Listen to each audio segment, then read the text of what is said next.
In the last update, every player received 2 tokens that can be exchanged for any 4-star characters at the trader. If you haven't used yours yet or don't know which character to choose, this video is for you. As a disclaimer, keep in mind that this guide isn't absolute.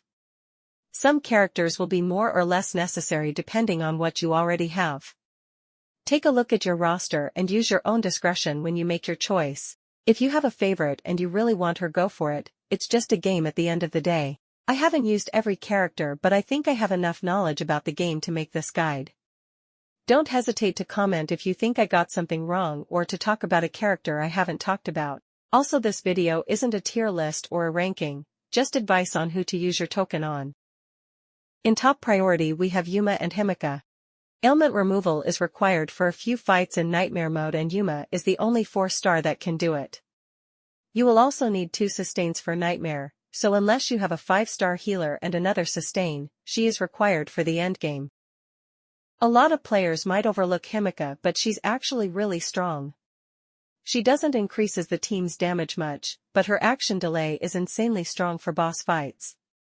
She's also pretty much a free win against the Mermaid Witch, one of the biggest roadblock of Nightmare difficulty. She has a slightly lower priority if you have 5-star Ren or if you're already done with the Mermaid, but she is still a really good pick. As a side note, you need an attacker in your team. So if you somehow don't have any or only have 3 stars, the highest priority is to get one. I think Asuka is the most versatile one, but any of them will do.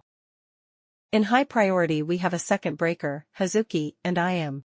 Everyone get a free Madoka when starting the game, but having a second breaker for a double breaker team is a good idea. Madoka is an AoE breaker, so choose Ashley or Mito if you want an easier time against mob fights, which is the best use case for the team. Or pick Karen or Saika if you want a better option for boss fights. Hazuki has some good offensive buffs, but the most important part of her kit is the 100% action advance on her skill, which instantly give a turn to your magical girl of choice.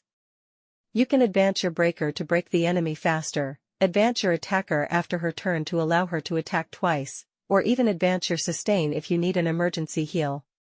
You just need to be careful about your skill points. I am in a similar situation, good debuffs with a singular really strong point. For I am, that's the buff removal on her ultimate. This is more situational, but when it's good it's really good. In mid priority we have Rika and Kokoro. Rika's skill gives 20 to 25% MP to an ally, which is really good. Her offensive buffs are decent and she has a team-wide speed buff with her special attack. The buff is a flat speed increase, not percentage-based, so even slow characters get a lot of value out of it. Kokoro is a decent defender. She gives damage reduction with her special attack and has a higher chance of being targeted, which is nice to have. Just like Yuma, her priority change depending on how many sustains you have. In low priority we have Riko and every breakers and attackers, except for the aforementioned exceptions.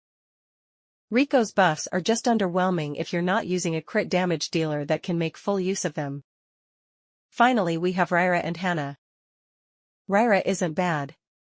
But there's just no point to use your token on her when Yuma and Kokoro are better choices.